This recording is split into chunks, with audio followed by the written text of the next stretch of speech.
یعنی کوئی زمین پر حجت خدا ہے کہ نہیں ہے؟ اگر ہے تو نام بتائے جائے گی کون ہے، اور نہیں ہے تو کہو کہ زمین اس وقت حجت خدا سے خالی ہے، اور زمین حجت خدا سے خالی ہو جائے گی تو قیامت آ جائے گی۔ لفظ پر غور کیجئے گا۔ تو آپ کہتے ہیں کہ حجت خدا سے خالی نہیں، تو میں نے پوچھا کہ ہے حجت خدا زمین پر کب؟ عیسیٰ کے آسمان پر جانے کے بعد اور پیغمبر کے پیدا ہونے کے پہلے جو زمین پر اب لوگ ہیں ان پر حجت خدا کون ہے؟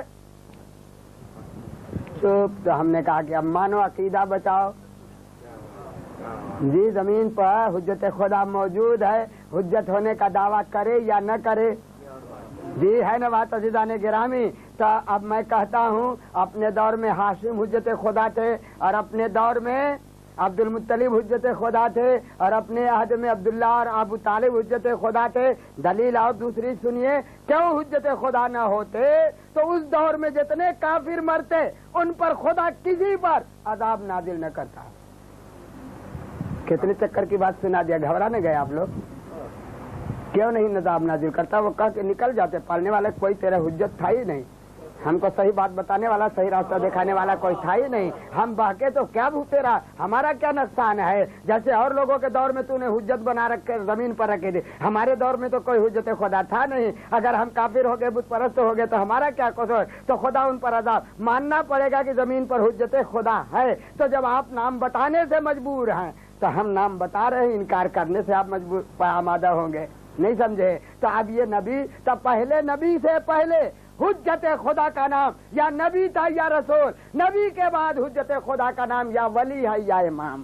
صلوات بر محمد و آل محمد۔ بات عزیزان گرامی، تو بات سے بات پیدا ہوتی رہی۔ تو اب یوں کہوں، باطل نے رسن بستہ کر لیا، کچھ بیواؤں کو، بچوں کو، یتیموں کو، سمجھا کہ میں کامیاب۔ یہ نہیں سمجھا کہ جس کو میں نے اسیر کیا ہے وہ تیرے ایسے ایک بادشاہ سے کہا پوری دنیا بادشاہ ہو جائے تو وہ ڈرنے والی ہستی نہیں ہے۔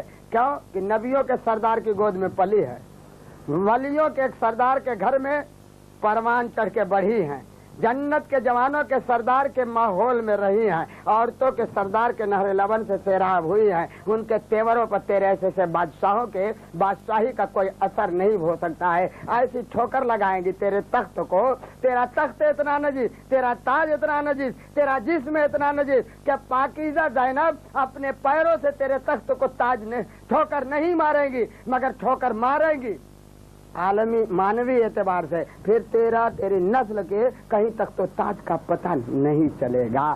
آپ مانے نہ مانے، زین العابدین کہتا ہے کہ جیسے نبی نے بھیجا تھا علی کو خیبر فتح کرنے کے لیے، ویسے حسین نے زینب کو بھیجا تھا قلعہ شام فتح کرنے کے لیے۔ بس عزیزان گرامی، جملہ مکمل ہو گیا۔ مصائب کے لیے میں پڑھنے پر تیار، آپ رونے پر تیار ہیں۔ کیا رونے پر تیار؟ کہ جب گئے تھے مولا کائنات خیبر فتح کرنے کے لیے نبی کے بھیجنے میں، تو علی کے ہاتھوں میں علم اسلام کا تھا۔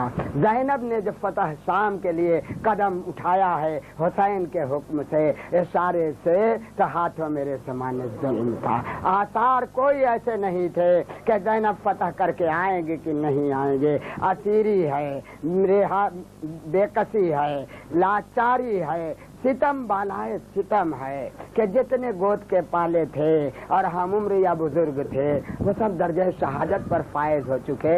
جو چھوٹے رہ گئے ہیں ان کی نگراں بنا دی گئی ہیں۔ جاتے جاتے حسین نے کہا تھا کہ میری بہن، میرے یتیموں سے خبردار رہنا، اور خصوصیت سے تو میں کبھی کبھی سمجھاتے ہوئے اپنے نوجوانوں کو اور بھائیوں کو کہتا ہوں کہ اکثر و بیشتر میں بھی کسی گاؤں میں یا کہیں آتے جاتے کہیں ٹھوکر لگتی ہے تو جہاں چوٹ لگتی ہے، آرام ہو نہ ہو مگر ہاتھ پہنچ جاتا ہے، سہلا لیا جاتا ہے، ذرا سا تسکین ہو جاتے کہ بھائی ٹھیک صحیح کر رہا ہوں۔ اگر ایک باپ ایک ماں کوئی بچے کو مار دے ایسے تو بچہ ذرا سے سہلا لیتا ہے، تسکین۔ اب وہ بچے اور وہ بیوائیں کیسے تسلی کہ رخساروں پر تماچے تو مارے جا رہے ہیں مگر ہاتھ آزاد نہیں ہیں، ہاتھوں میرے سامان ظلم بدھے ہوئے ہیں۔ یہ تاریخ کا خلاصہ ہے ان بے کسوں کی بے کسی کا کہ جب سکینہ کے